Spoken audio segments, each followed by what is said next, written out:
Thank you for joining us today. My name is Bill Baker with Firestorm, and we're pleased to have you with us for this Tennessee Association of Independent Schools webinar. This is part of the Crisis Coach webinar series. It is actually the fourth in this series for 2015, and we're pleased to have you joining us. The weather has been really warm here in Atlanta, and you've had some unsettling weather up in Tennessee. I hope that everyone stays safe. We invite you to become our Facebook friend. Firestorm Solutions is our Facebook account, and you can follow us on Twitter at Firestorm Soul. Firestorm transforms crisis into value and empowers you to manage risk and crises. Firestorm expertise is crisis management, critical decision support, crisis communications, crisis public relations, and consequence management. Please keep in mind that today's presentation is not complete without accompanying oral comments and discussion. And the work product provided must be read and considered in conjunction with your organization's personal counsel. In addition, this information should not be interpreted as legal advice or legal opinion. Firestorm is pleased to have the Tennessee Association of Independent Schools as the host, co-sponsor, and underwriter of this webinar series. Our presenter today is Jim Satterfield.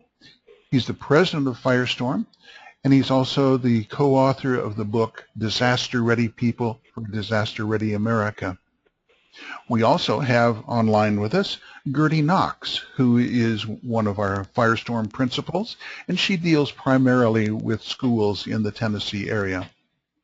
Jim, over to you, please. Well, glad today to be speaking with the Tennessee Association of Independent Schools and the program that you are doing there today. We thank you for all the work that you are doing to help our young people through this process. There is a Crisis Coach workshop in Tennessee in Nashville next week.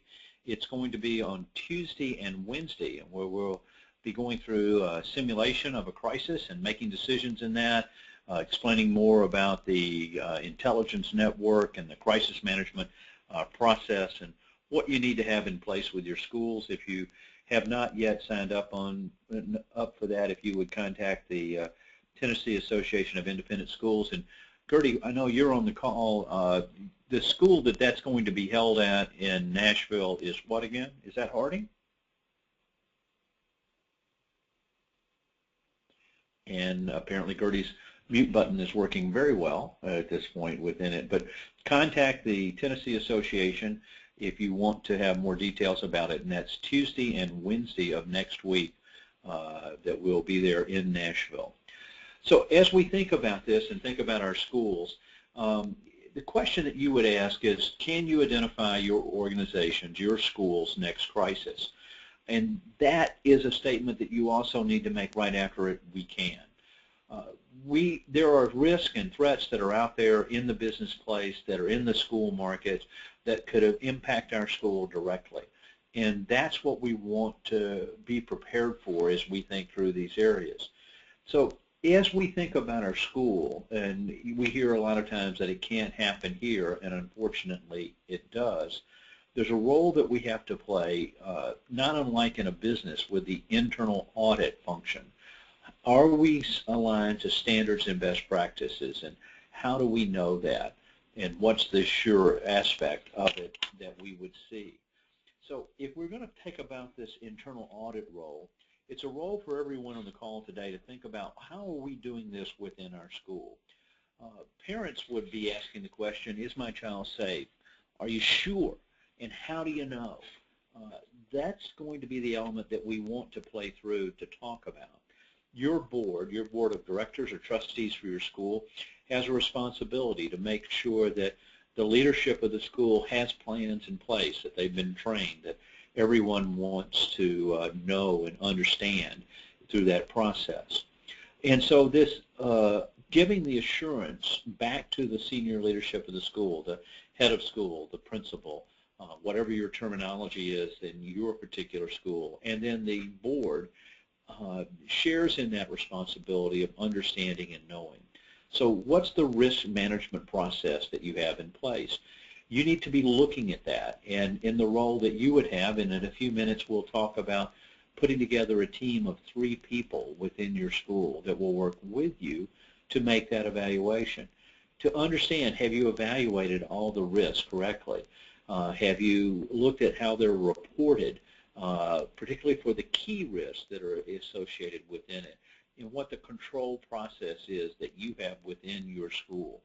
And is everything working the way that you would want it to? Is there the correct expectation? And who in your school has the oversight responsibility of monitoring all the threats and the risks that you're faced with? Now, weather monitoring is fairly straightforward and it's very clear, but sometimes when we think about the behaviors of concern, the clarity is not there at that level. And of all the failures that we find in a disaster and crisis, the third most common is the failure to identify and monitor all threats and risks. Because if you know that that risk is starting to emerge, that it's starting to escalate into a crisis, the earlier you know that, the better your response, the better the outcomes associated with that event. And in some cases, the risk can be prevented or at best, or at least mitigated within that particular area. So today I'm going to make everybody on the call in charge of internal audit at your school. Now let's talk about what that can mean and how you would carry forward.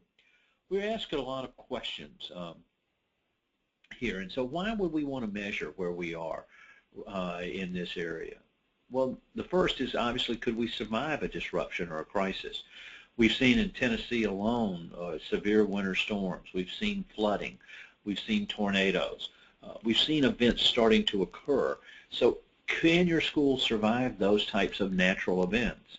But there are a lot of man-made events. Unfortunately, we see the armed intruder, the active shooter story repeated over and over again within schools. The impacts can be significant from those types of events. Other things that can occur, we've seen financial issues impacting a school where funds are not where they need to be able to pay the teachers and maintain operation. We found bullying in a school on a sports team where members of the sports team were disciplining other students on the team, and the leadership and the coaches in the school was unaware.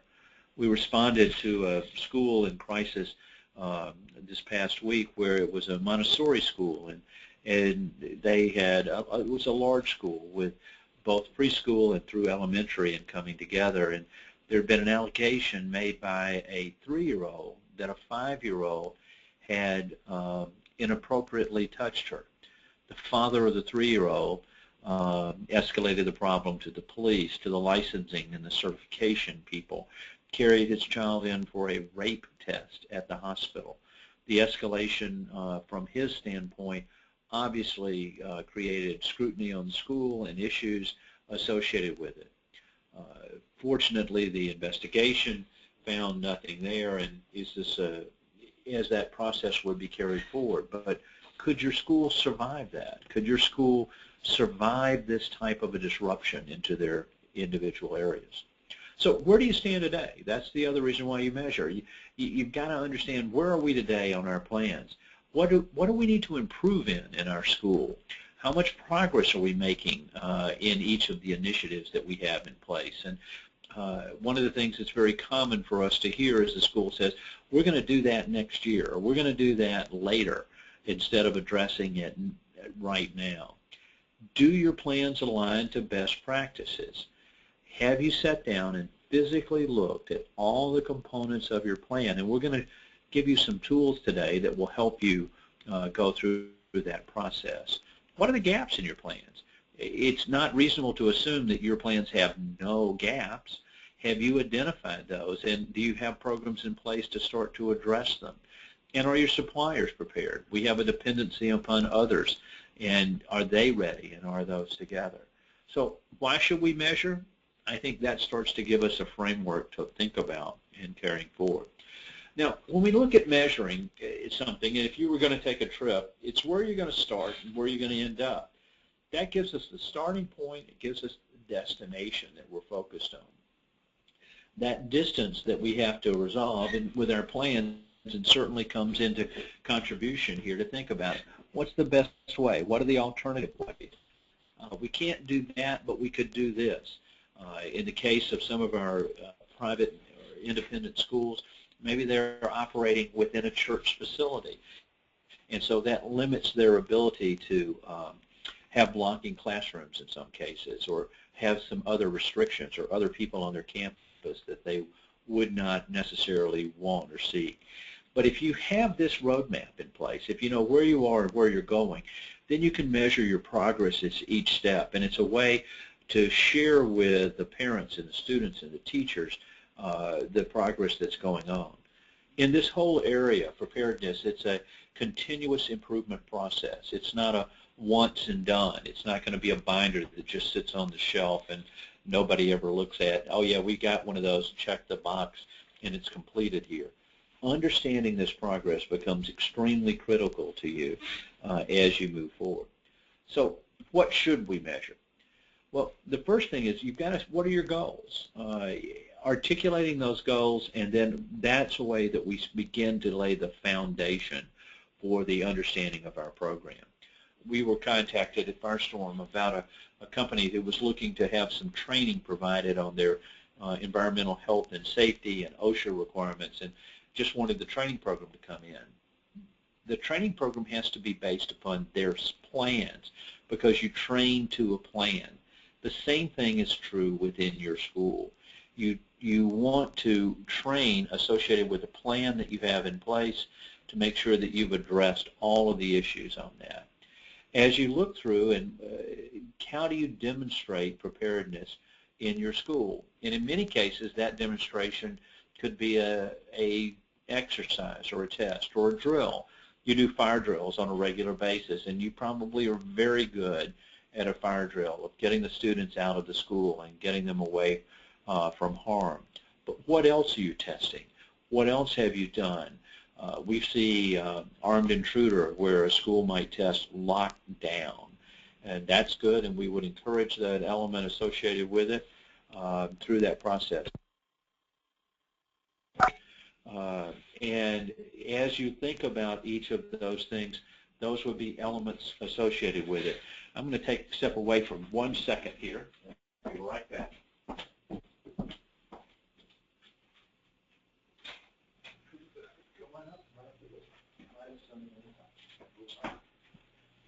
Excuse me, I had to step away from the phone for a second. As you look at that and testing that component, you may be testing the armed intruder with just the intruder and the students in the classrooms. Think about it if your students were on the sports field, what that would be like and how you would handle those things. It's important for you to test every element associated with your plans in those areas. Are there clear roles and responsibilities? Do you need to know what's going to happen in each one of those areas? How do those roles are trained? How do people have that element associated with it? Are you aligned to best practices, and are you sure in going through? And we're going to talk about that specifically in just a couple of minutes. Does your plan cover both the what to do and the how to do it? Up.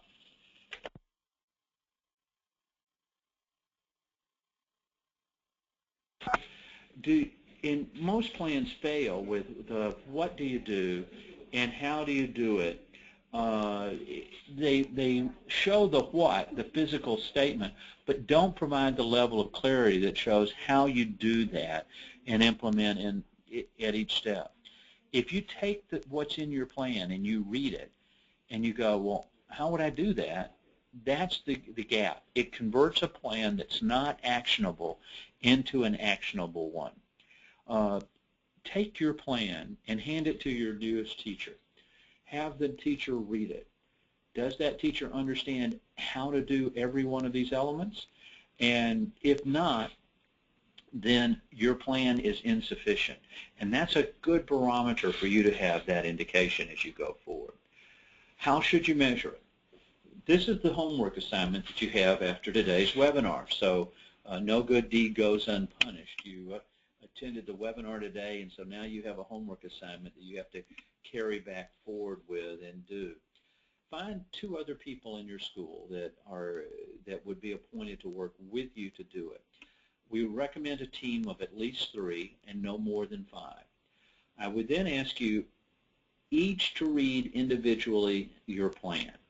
I recommend, while electronic plans are great and we certainly advocate that, this is a time you might want to print it and then have each one of you sit down with a yellow highlighter or a red pen, and just like you're grading a test, go through and grade your plan. Figure out what worked well, what didn't work well in that plan, what's clear, what's unclear, and as you go through it, and we'll give you some more tools in a minute to do that analysis. But I want you to each read through the plan independently and then have your team, whether it's 3, 4, or 5, talk about that review. After you've done that, then we want you to conduct interviews with some of the teachers, some of your students, some of the staff, to get their understanding of the plan and asking questions that would come together. And then finally perform a site inspection of your school campus, of your facility. And we'll give you some details about that in just a minute. So as you're reading through your plan, as each of you on the team are doing it, first of all, is your plan reviewed and updated annually? Best practices and national standards are that the plan is reviewed and updated annually. If you fail to do that, you have a gap associated with it, and you could be missing an exposure, missing a threat, missing an issue that you need to respond to. Second, have you identified the risk?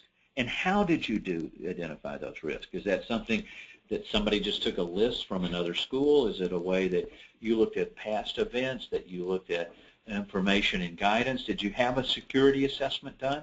Did you bring in an outside party to do that? Did you ask the local police to look at your campus and to carry forward in each of those areas? Then, does the plan document how you monitor for each threat and risk? If you identify that this is a risk or a threat, there should be an equally identified statement of how you monitor for that threat or risk. How do the students, teachers, and parents know about your plan? Now, we're not going to put all the elements of the security plan of our school up on the internet because, quite frankly, we don't want a person with ill intent to have access to it. But we need to know the components that affect the students, the teachers, and the parents, that they know that plan. How is that accomplished? What training do you do around those areas, and how is it communicated? Look at the next question. Is every component tested at least annually? When you start looking at all of the elements that are required in the plan, there's at least 45, and in some cases, depending upon the level of specificity, this could rise to the hundreds.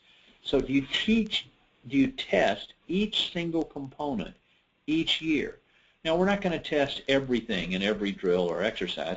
For example, I know that you test your fire drill on multiple times during the year, and that's extremely important and for us to do. But think about each one of the elements of how you're going to test that component this year. Maybe we only test it once. Maybe we just do a tabletop where we sit and talk with a group of our staff of how we would respond in that particular area. Does every activation or exercise have a hot wash afterwards? Now, that's an after-action review where we would sit down and say, this worked really well, that didn't work so well, and how do we do it better fitting in to that component? We'll explain the details of a hot wash in just a minute also, so that you've got some new tools to go back and think about that area. But every time you do an exercise, how can we make our plan better? Every time we had a crisis or had an event, what worked well, what didn't work well, how do we make our plans better? So that's how you should measure the element that you're going to be focused on. You need to pull this team together. Don't go more than 5 people. Don't go less than 3, because you're working together to get these elements accomplished. By the way, if you want somebody to facilitate that or to do this for you, that's what Firestorm does, and we certainly would be glad to work with you. You want to know, are we about to run out of gas? Are we low in terms of aligning our plans with standards and best practices? Now, I told you I'd share some information about the site assessment where you're going around. And you start to see here a list of everything you need to look at as you go around. You're looking at access control, the external doors. Is there a video surveillance system there? Are those doors locked during the school day? The building exteriors, are there spots that are blind spots that someone could hide behind? Is there a key system? How do we control the key access and coming together? Are there alarm systems, and are those monitored? What are the sight lines and how you can see? And I'll stop at this point just to point out a couple of things. It's different at different times of the year.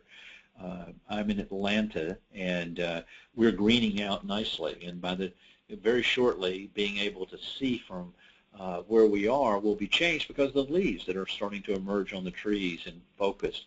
Winter, the sight lines are different than spring and fall. Also, the sight lines are different during the day and at night. Lighting makes a key difference. Looking at parking lots, looking at your sports field, looking at access and control areas. Our schools have significant programs after hours, at nights and weekends, and so looking at during a school day, looking at it at a weekend, looking at it at night, looking at it at a time when there's an event. So a site assessment, it just isn't a one-time walkthrough and having it carried forward. Looking at how you communicate. Can you hear the PA system? Can you hear the bell in these other areas? Do the cell phones work in all locations? Do you have radios? Do they carry and move forward? Looking at your information technology in the systems that you have in place to monitor social media. Loading docks where you're having deliveries made to the school, and how do they get access to those areas, and how are the individuals in those trucks or cars controlled? And you see a lot of other issues there in the first column and continuing over into the second. Looking at your resource officers or security officers that you might have. Most of our schools do not have armed security, and that's fine. Now, what's the role that they play, and how does that come into play if you don't have security on campus?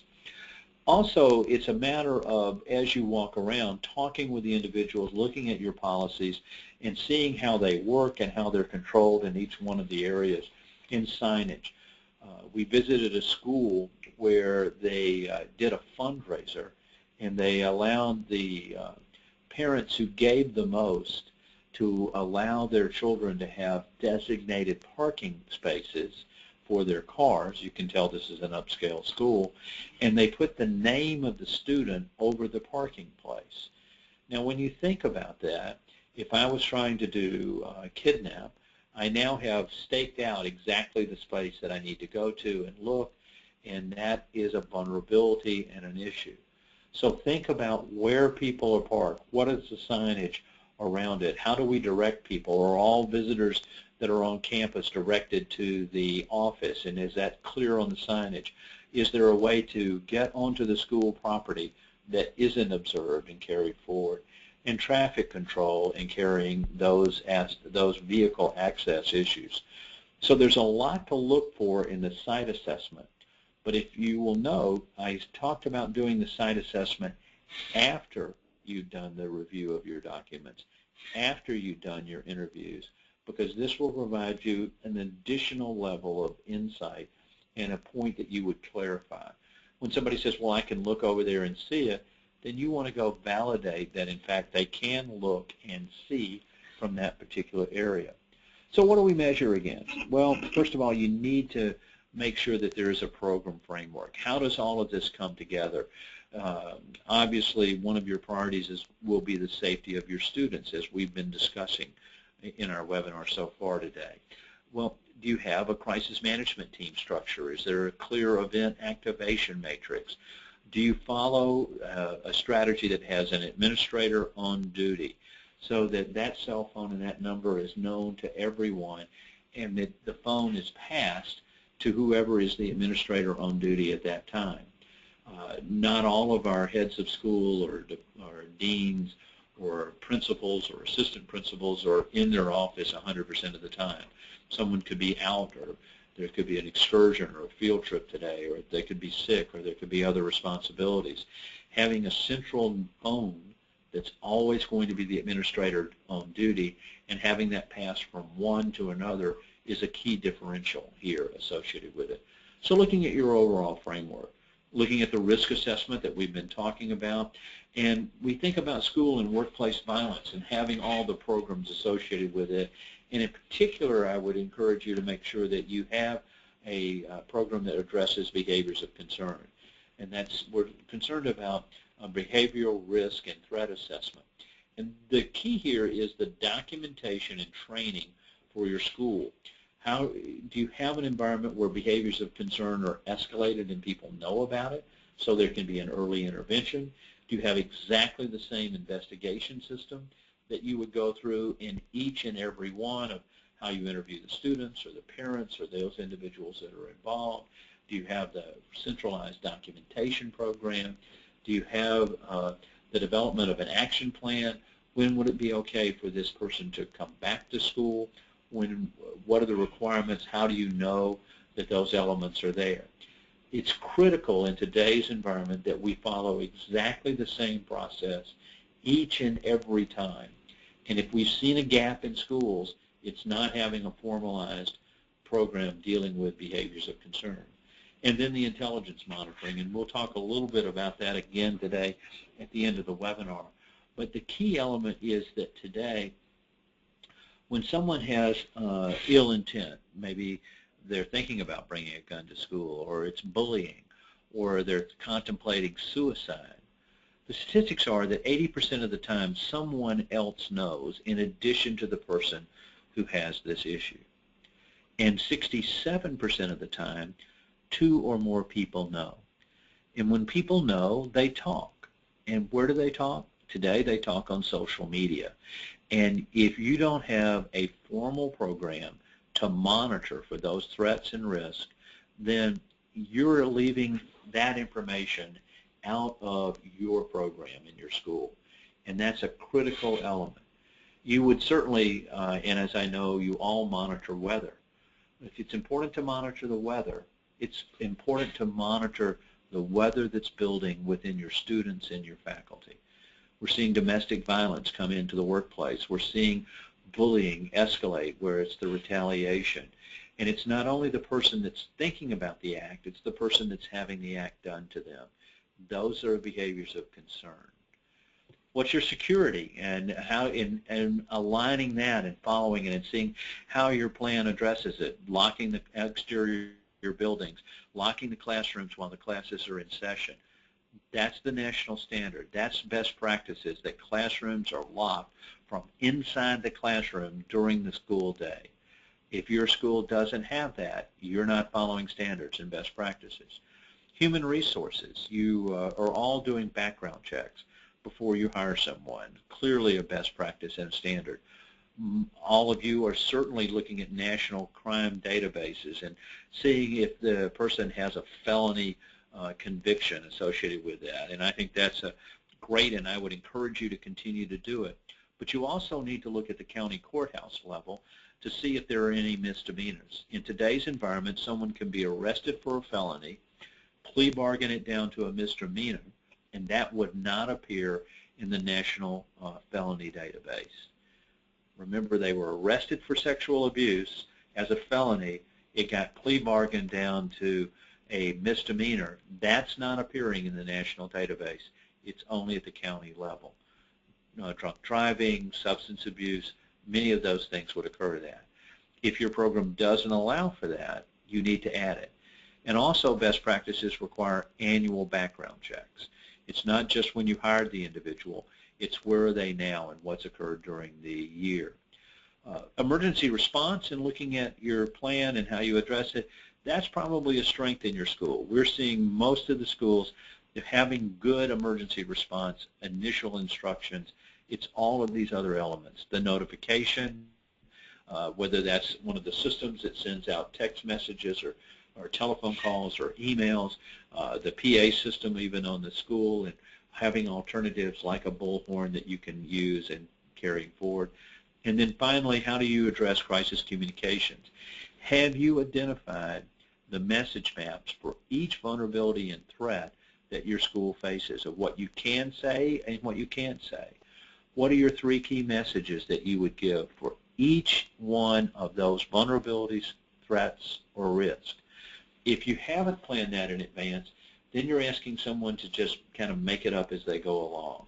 Having that planned out in advance makes a key difference, and that's having that documented in advance with a spokesperson that's trained becomes critical. So if you're going to go through doing this measurement, we've said to read it, to evaluate it, and then look through that process. We would propose the following structure for you and your team. This is the 3-person team that we were talking about earlier. Look at each single component and see how it is compared to best practices. If you can't do this, this is something that we can do for you, but you can certainly make a good start in this area. When you look at it, is it documented? If that's documented in your plans, that's great. If it's not, is it incomplete? Hey, well, I got some of it, but I don't have everything. Or it's just totally undocumented. Or what I have is wrong. I need to revise it. You could put by a particular component that it's not applicable. If there are best practices for dorm facilities in those areas. If you don't have dorms, then that's not applicable. It's not going to be something that you need to be concerned about. What I want to do is take a few minutes and just go through these terms to make sure that we're together on exactly the same page. So as your team is going through and reviewing it, looking at documenting, that means that the components of the plans who receive that rating, and I do a little spreadsheet and put that D in, and this is a time when a D is good as opposed to when it's not.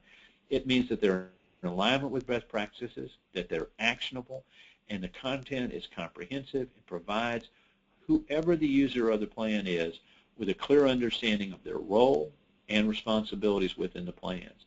Plans are actionable and follow best practices. And we gave an example here of how our experience has been that their standard response protocol meets best practices for an all hazards emergency response plan.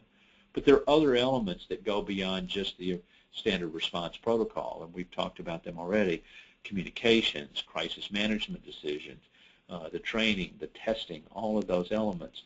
But if you go through and you look at each single component and say, yep, that's there, and here's where it is, now you would have had that certainty when you say, yes, our plan aligns with best practices, because you validated that it's documented. If we talk about the standard response protocol just for a second, and you can go to the iloveyoguys.org and get a lot of information about it. And I think I listed here there were 5,000 schools that do this around the country, and that number I think now is approaching 5 figures up from that number. It's using terms like lockout, lockdown, evacuate, or shelter. If you're using terms that aren't that clear, you could have confusion at a time when you need action to occur quickly. We're going to be doing a webinar later this month around Sandy Hook with someone with inside knowledge from that event that we want to share. And we'll send you an invitation so that you can learn from that particular experience also. But if you use terms like we have a code yellow, well, that somebody has to think, what does that mean? It's unclear. It's going to delay response, or the response would vary by the individuals that were involved. We've seen some schools that have used their school mascot, and we're going to have a Colt Stampede, statement, and that's unclear. What does it mean, and how do we do it? So you want to have clarity of action, and you want to have alignment with the standard response protocol. I would also encourage you to talk to your local first responders so they know if this occurs, this is what we're doing at our school. The other grades that you can give as you go through and do the rating of your plan is it could be incomplete, and you can see it's lacking in detail or needs some enhancement. That we should go back and look to find how we can make it more effective and how we can make it faster, easier, safer as you go through. A U is an undocumented. It says, hey, we can't find it anywhere here. Well, when I talked to this person, they had an understanding of it, but it's just not here in the plan, and that means that everybody else does. If it's not documented in the plan, if it's incomplete, your plan won't work when you need it to. That's the whole reason why you're playing this internal auditor role today and thinking about it. Lastly, it revised. You've read through it, and it's just not right. There's a problem here. It doesn't align to the standard response protocol. It doesn't address there that some inconsistencies within it. We reviewed a plan for one organization, and they had 4 different response teams, and the definitions of them completely were different within it. So it was not internally consistent. And so we would just have had confusion if that school had tried to implement that plan in the middle of a crisis. Making sure there's consistency, or that it's incorrect, getting it corrected, getting those elements addressed becomes critical. So we also mentioned that we'd share with you more information about a hot wash. This is an after review discussion that you would have. It's an analysis as you would go through to identify what went well, what didn't go well in our drill, in our case study, in our tabletop exercise, or even in the event that we had a crisis that was carrying forward. What are the lessons learned? What do we need to do to go back and look at our plans? Here's the process that you would want to do. You want to review and evaluate the event. Get a feedback from everybody that was there. In particular, I would encourage you to look at the 4 C's: command, control, coordination, and communications. Where did our plan work well? Where did it not work well? Where did it fail us at this point in time? Identify and prioritize the lessons learned. Look at costing. Sometimes we've seen people who will spend money where they don't need to, and you obviously all have budgets and finances that you're associated with, or that some of the areas are just unrealistic for us to be able to deal with from a financial standpoint. Take pictures if you're doing an exercise or there's a crisis that you've gone through. They become opportunities for us to look at pictures from third parties. We responded and helped a camp program where there was a fire, and an individual had taken video of the fire starting to occur, posted it, and that created a series of other issues to be dealt with.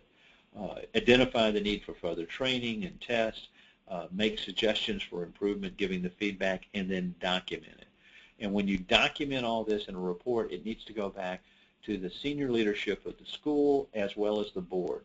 The board has key oversight responsibilities that are here. So today we wanted to help you understand what roles you need to look at. Now, I mentioned the predict, plan, perform process, and that's really what this is all about. Identifying the threats and risk and what their impacts are, how we're going to monitor, what are the triggers, who's going to do the monitoring, what tools do you have, the plans, communicable illness, workplace violence, the behaviors of concern, the standard response protocol, the crisis plan, the crisis communications plans, the perform, the training, the exercises, the supplies, the monitoring, and then ultimately the crisis management. We mentioned you want to take a good look now at everything that's going on within your school. Look at those plans in detail. Find out where it's good and where it's not, and then you can correct it. We mentioned again the intelligence network. The information about your school is out on the internet.